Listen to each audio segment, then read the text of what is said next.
Welcome to success study academy. मैं दीपक आप सभी का स्वागत करता हूं आज हमारी इंग्लिश की क्लास में, जहां हम सीखेंगे आखिर टेंस क्या होते हैं।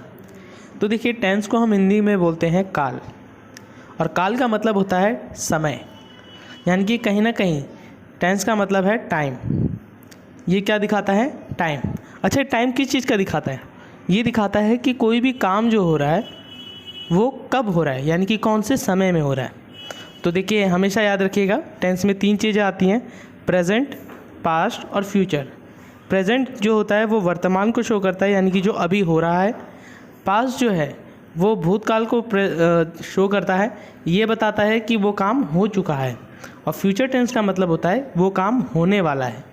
तो याद रखिएगा, टेंस 3 प्रकार के होते हैं: प्रेजेंट, पास्ट और फ्यूचर। यानी कि समय हमेशा 3 कालों में ही बताया जाता है। पहला है वर्तमान काल, दूसरा है भूतकाल, तीसरा है भविष्य काल। अब एक एक चीज़ करके हम इसके पार्ट्स को समझते हैं। मैं आज आपको प्रेजेंट टेंस के बारे में बताऊंगा। प्रेजेंट टेंस का आज हम पहला पार्ट सीखेंगे। याद रखिएगा, सभी के प्रेजेंट, पास्ट और फ्यूचर के 4-4 भाग होते हैं, यानी कि 4-4 पार्ट्स होते हैं। तो हम चारों पार्ट्स को अलग करके पूरी डिटेल में पढ़ेंगे। तो पहले आज हम आप सीखने वाले हैं कि इंडेफिनिट, यानी कि प्रेजेंट इंडेफिनिट टेंस क्या होता है। इससे पहले हम एक और बार अपना रिवीजन कर लेते हैं, जो मैंने पिछली क्लास में आपको बताया था कि नॉर्मल वर्ड क्या होते हैं। नॉर्मल वर्ड वो वर्ड्स होते हैं जो हम किसी के लिए नॉर्मली यूज़ करते हैं। वह जा रहा है, वह खा रहा है, ये सारे जो वर्ड्स हैं ये नॉर्मल वर्ड्स में आते हैं। सेकंड होता है नेगेटिव वर्ड। अभी नेगेटिव वर्ड क्या है? याद रखिएगा, जिस भी शब्द में नहीं का प्रयोग हो जाए वो नेगेटिव वर्ड होते हैं। जैसे वह नहीं आ रहा, वह नहीं खा रहा, वह नहीं सो रहा। तो ये सारे जो शब्द हैं वो नेगेटिव वर्ड्स कहलाते हैं। सेकंड जो, यानी कि थर्ड जो मैंने आपको बताया था वो था इंटेरोगेटिव। इंटेरोगेटिव वे शब्द होते हैं जिनमें क्या वर्ड का यूज़ होता है हिंदी में। और याद रखिएगा, ये वो क्वेश्चन होते हैं जिन क्वेश्चन का आंसर आप हाँ या फिर ना में देते हैं। फॉर एग्ज़ाम्पल, क्या आप आ रहे हो? तो इसमें इस क्वेश्चन का आंसर कोई क्या देगा? हाँ। अगर नहीं आ रहा होगा तो नहीं। क्या आपका नाम राम है? तो देखिए, अगर उसका नाम राम होगा तो वो हाँ बोलेगा, अगर नहीं होगा तो वो ना बोलेगा। तो कहीं ना कहीं ये वो क्वेश्चन होते हैं जिसका आंसर आप हाँ या फिर ना में देते हो। और हमने लास्ट सीखा था इंटेरोगेटिव प्लस में नेगेटिव। ये कौन से शब्द होते हैं जिनमें क्या शब्द और नहीं शब्द दोनों आ जाते हैं। कैसे? क्या राम खाना नहीं खा रहा? क्या वह नहीं जा रहा? तो देखिए, इसमें क्या भी शब्द का प्रयोग हुआ है और नहीं का भी। इन शब्दों को हम बोलते हैं इंटेरोगेटिव प्लस में नेगेटिव। तो चलिए, हम जिस टॉपिक के बारे में हम बात कर रहे थे उसमें वापस से आते हैं, जो कि था प्रेजेंट इंडेफिनिट टेंस। आज हम प्रेजेंट इंडेफिनिट टेंस के बारे में पूरा सीखेंगे। तो हमेशा याद रखिएगा, इंडेफिनिट वे शब्द होते हैं जिनके आखिरी में ता, ती, ते का प्रयोग होता है। और याद रखिएगा, ये प्रेजेंट टेंस है तो क्या होगा? ता है, ती है, ते है। जैसे राम आता है, सीता जाती है, वे जाते हैं। तो देखिए, ता है, ती है, ते हैं, तीनों वर्ड इसके लिए इसमें लग सकते हैं। जिसके भी आखिरी में ता, ती, ते का प्रयोग हो तो हमसे समझ जाइएगा कि ये कौन सा टेंस है? Indefinite tense. तो चलिए, अब हम बात करते हैं कि इनके रूल्स क्या क्या होते हैं। तो याद रखिएगा, सबसे पहले मैं नॉर्मल वर्ड के लिए बता रहा हूँ जो नॉर्मली हम यूज़ करते हैं। तो उसके लिए लगता है सब्जेक्ट, फिर आता है हेल्पिंग वर्ब, फिर आता है वर्ब, फिर आता है ऑब्जेक्ट। बट याद रखिएगा कि यहाँ पे हेल्पिंग वर्ब आता है डू और डज, और वर्ब की पहली फॉर्म आती है। अब यहाँ पे कन्फ्यूजन कर देने वाली बात ये है कि यहाँ पे ना असल जब ज़िंदगी में जब आप प्रेजेंट इंडेफिनिट का यूज़ करोगे, इसमें कभी भी हेल्पिंग वर्ब नहीं लगता। याद रखिएगा, मैं एक और बार कह रहा हूँ, जब आप रियल लाइफ में कभी इंडेफिनिट टेंस बनाओगे तो उसमें कभी भी हेल्पिंग वर्ब यानी कि डू डज का प्रयोग नहीं होगा। इसके बदले डू डज के बदले हम क्या करते हैं? वर्ब की पहली फॉर्म या फिर 5वीं फॉर्म लिखते हैं। देखिए, डू जो होता है वो प्लूरल के लिए लगता है, डज जो होता है सिंगुलर के लिए लगता है। ठीक है? और याद रखिएगा, आई जो है वो प्लूरल के साथ आता है, यानी कि डज के साथ, डू के साथ आता है, सॉरी। और ऐसे यही चीज़ ना यहाँ पे वर्ब में भी हो जाती है। अगर वर्ब की पहली फॉर्म के लिए कौन सा लगेगा? प्लूरल। और फर्स्ट आई के लिए, और सिंगुलर के लिए क्या लगेगा? एस या ई एस वाले, यानी कि 5वीं फॉर्म। ठीक है? तो हमेशा याद रखिएगा, जब भी आप कोई भी वर्ड को आप नॉर्मली बोलते हो तो उसमें कभी भी हेल्पिंग वर्ब नहीं आता, बल्कि उसके बदले क्या होता है? सब्जेक्ट, फिर आता है वर्ब की पहली या फिर पांचवी फॉर्म। पहली फॉर्म जो होती है उस प्लुरल और आई के साथ लगती है, और पांचवी फॉर्म सिंगुलर के साथ लगता है। आई होप आपको यहाँ तक समझ में आ गया होगा। उसके बाद ऑब्जेक्ट आ जाता है। लेकिन जब भी आप किसी चीज़ में किसी भी बात को अगर वहाँ पे फोकस करवाना चाहते हो कि औरों का ध्यान जो है उस बात पे लाना चाहते हो कि आप वो काम करते हो और चाहते हो कि ये बात जो है सभी को पता लगे, यानी कि सभी इस पर गौर करें, तो उसके लिए क्या लगता है? डू और डज। हमेशा याद रखिएगा यहाँ पे हेल्पिंग वर्ब तभी यूज़ होगी जब आप चाहते हो कि सभी आपकी बात पर ध्यान दें। चलिए ज़रा कुछ इसके एग्जांपल्स कर लेते हैं। जैसे राम जाता है, तो जैसे मैंने यहाँ पे लिखा है राम जाता है, तो देखिए इसमें सब्जेक्ट क्या है? राम, और जाने का मतलब है यहाँ पे वर्ब है, और है का मतलब है ये हेल्पिंग वर्ब है। तो देखिए यहाँ पे ता ती ते, देखो ता है आया है एंड में, इसलिए हम समझ गए कि प्रेजेंट इंडेफिनिट का पार्ट है, क्योंकि है जो है वो प्रेजेंट टेंस के लिए लगता है और ताती ते किसके लिए लगता है? इंडेफिनिट। तो ये क्या है? Present indefinite tense. अब इसको सॉल्व करते हैं। तो इसको जब हम इंग्लिश में बनाएंगे तो सबसे पहले आएगा सब्जेक्ट यानी कि राम, इसके बाद इसकी हेल्पिंग वर्ब आएगी। अब हमें ध्यान ये देना है कि अगर मैं कभी किसी से चाहता हूँ कि ये मेरी बात पे ध्यान दे, इसलिए वहाँ पे क्या आएगा? Helping verb. क्या आएगा? Helping verb do does. लेकिन इस सिचुएशन में आप देखिए कि मैं यहाँ पे मान के चलता हूँ कि मैं किसी को अपने तरफ ध्यान नहीं डालना चाहता अपनी बात पे, इसलिए मैं यहाँ पे हेल्पिंग वर्ब नहीं लगा रहा। तो यहाँ पे क्या आएगा? सब्जेक्ट, उसके बाद डायरेक्ट आ जाएगा वर्ब। वर्ब है यहाँ पे गो, लेकिन मैं यहाँ पे देखिए जो राम जो है, राम सिंगुलर है, इसलिए यहाँ पे गोज़ लिखा जाएगा, यानी कि वर्ब की पांचवी फॉर्म आएगी। तो क्या होगा? राम गोज़। आई होप आपको प्रेजेंट के इंडेफिनिट टेंस के सिंपल वर्ड जो हैं वो बनाने आ गए होंगे। अगर जैसे मैं एक और एग्जांपल दे देता हूँ, तुम जाते हो, मैं जाते हो इसलिए लिख रहा हूँ ताकि ज़्यादा आप कॉम्प्लिकेटेड ना हो, सिंपल हो।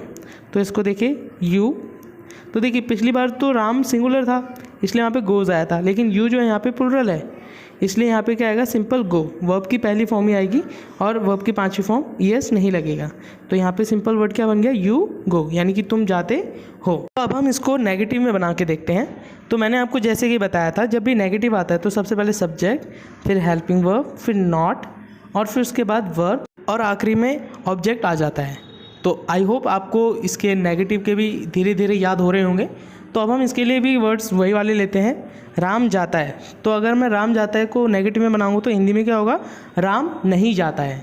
तो इसको इंग्लिश में कैसे लिखेंगे? राम। इसके बाद देखिए हेल्पिंग वर्ब आता है। याद रखिएगा ये जो ध्यान लगाने वाला है, यानी कि जो मैंने आपको कहा था कि हेल्पिंग वर्ब ऑप्शनल है कि आप लगाना चाहो या ना लगाना चाहो। लगाओगे तो वो तब लगाते हैं जब हम किसी का ध्यान अपनी तरफ लोगों का ध्यान अपनी तरफ आकर्षित करना चाहते हैं इस बात पे। बट अभी यहाँ पे मैंडेटरी होता है कि हेल्पिंग वर्ब लगेगी। तो राम जो है सिंगुलर है, तो देखिए इसमें डज लगेगा, यानी कि वर्ब की पांचवी फॉर्म हेल्पिंग वर्ब डज लगेगा, राम डज। लेकिन देखिए जैसे ही राम के साथ हेल्पिंग वर्ब लगता है तो वर्ब की पहली फॉर्म आ जाती है, यानी कि पहली जो था हेल्पिंग वर्ब नहीं था तो इसमें हम वर्ब की पहली फॉर्म या फिर पांचवी फॉर्म लेते थे वर्ब में। लेकिन जैसे ही हेल्पिंग वर्ब लग जाएगा तो हमेशा वर्ब की पहली फॉर्म आएगी, तो राम डज गो आ जाएगा। ठीक है, और इन दोनों के बीच में क्या आ जाएगा? Not. Ram does not go. ठीक है, तो आई होप आपको अभी बेसिक से समझ में आ रहे होंगे नेगेटिव कैसे बनते हैं। अब मैं एक और बना के दिखा रहा हूँ जो हमने पहले भी किया था। तुम जाते हो, तो यहाँ पे कैसे होगा? यू। अब देखिए यू जो है प्लुरल है इसलिए यहाँ पे क्या लगेगा? डू। यू डू गो, लेकिन डू से पहले क्या लग जाएगा? Not. You do not go. तो आई होप आपको नेगेटिव के भी बनाने आ गए हैं। अब हम नेक्स्ट में आते हैं इंटेरोगेटिव। इंटेरोगेटिव में हमेशा याद रखिएगा कि जब भी क्या शब्द का यानी कि क्वेश्चन का इसमें यूज़ होता है तो हमेशा हेल्पिंग वर्ब पहले आ जाता है, उसके बाद सब्जेक्ट आता है। तो सबसे पहले आएगा हेल्पिंग वर्ब, फिर सब्जेक्ट, फिर जाके आएगा आपका वर्ब, और आखिरी में आएगा ऑब्जेक्ट। और अब इसके कुछ क्वेश्चन बनाते हैं, वही वाले क्वेश्चन जो हम पहले से कर रहे थे।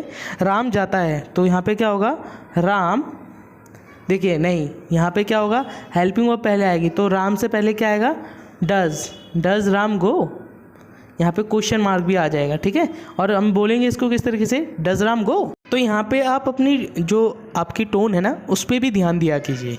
तो जब भी मैं क्वेश्चन पूछ रहा हूँ तो आखिरी में मैंने अपनी वॉइस को अप कर दिया है ना, अप कर दिया। तो ये चीज़ों पे आप थोड़ी माइनर चीज़ें जिस पे आप फोकस कीजिए, इससे आपकी जब भी आप इसकी प्रैक्टिस करो तो हमेशा याद रखना कि लिखने के साथ साथ बोलने की भी प्रैक्टिस करो, तो जैसे जैसे आपकी बोलने की आदत बनेगी वैसे वैसे आपकी इंग्लिश भी इम्प्रूव हो जाएगी और एक वक्त ऐसा आएगा जब आप बहुत अच्छी इंग्लिश बोल पाओगे और आपको बोलने से रिलेटेड तो कभी भी प्रॉब्लम नहीं आएगी। बस साथ ही साथ लिखते रहिए और उसको बोलने की भी प्रैक्टिस कीजिए, ठीक है। अब हम इसके आगे आते हैं। जैसे कि अभी हमने तो राम का यानी कि सिंगुलर का करा है, अब इसको मैं प्लूरल में दिखाता हूँ जो हमने दूसरा किया था। तुम जाते हो, तो इसको जब मैं इंटरोगेटिव में बनाऊंगा तो क्या होगा, क्या तुम जाते हो। तो क्या तुम जाते हो को कैसे लिखेंगे, आर तो नहीं आएगा, राइट। तो इसमें क्या आएगा, do you go, right. I hope आपको जो मैं ये रूल लिखवा रहा हूँ ये आपको ऑलरेडी पता है।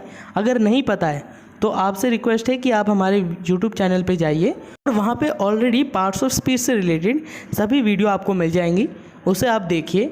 तब आपको जो है यहाँ पे जो रूल्स हैं ये पूरी तरह से आपको समझ में आ जाएंगे। तो अगर आपने नहीं देखा है तो अभी इस वीडियो को देखने से पहले आप उन वीडियोस को ज़रूर देखिए, उसके बाद आप इनको देखेंगे तो आपको और बेटर तरीके से समझ आएगा। तो चलिए अब हम लास्ट जो है हमारा उसको स्टार्ट करते हैं, इंटरोगेटिव प्लस में नेगेटिव। तो इसे हमेशा याद रखना, पहले हेल्पिंग वर्ब आएगा, फिर सब्जेक्ट, फिर आता है यहाँ पे नॉट, फिर आपके आता है वर्ब, फिर आखिरी में ऑब्जेक्ट। तो जो हमने पहले किया था राम जाता है, तो इसको हम नेगेटिव में कैसे लिखेंगे, नेगेटिव प्लस इंटरोगेटिव कैसे लिखेंगे, यहाँ पे होगा क्या राम नहीं जाता है, तो इसके लिए कैसे लिखेंगे, डज राम नॉट गो। और अगर यही चीज़ जो हम तुम जाते हो, इसको मैं अगर नेगेटिव प्लस में इंटरोगेटिव बनाऊँ तो कैसे बनेगा, क्या तुम नहीं जाते हो। तो इसको इंग्लिश में कैसे लिखेंगे, डू यू नॉट गो। तो आई होप आपको प्रेजेंट इंडेफिनिट के सारे वर्ड्स आपको बनाने आगे होंगे। इस टॉपिक से रिलेटेड आपको हमारे डिस्क्रिप्शन बॉक्स पे कुछ क्वेश्चन आंसर हमारी तरफ से दिए गए हैं। आपसे रिक्वेस्ट है कि आप वहाँ पे जाइए, उस लिंक को क्लिक कीजिएगा और वो सारे क्वेश्चंस को एक बार ट्राई कीजिए। अगर आपको कुछ भी डाउट आते हैं तो आप हमें कमेंट सेक्शन में हमें जाके बोल सकते हैं, हम आपके पूरे प्रॉपर इसके डाउट क्लियर करेंगे। साथ ही साथ आपसे रिक्वेस्ट है कि आपको जो भी अगर इस तरीके से टेस्ट लिए जा रहे हैं आपके, तो आप उसमें बढ़ चढ़ के भाग लीजिए और कोच देखिए, अपने आप को टेस्ट कीजिए कि आप कितना बेहतर समझे हैं, कितना बेहतर इसको कर पा रहे हैं। आई होप आपको इस टॉपिक से रिलेटेड सारे डाउट और सब कुछ आपको क्लियर हो गया होगा। आज के लिए इतना ही। जाने से पहले आप चैनल को सब्सक्राइब कर दें और वीडियो को लाइक करना ना भूलें।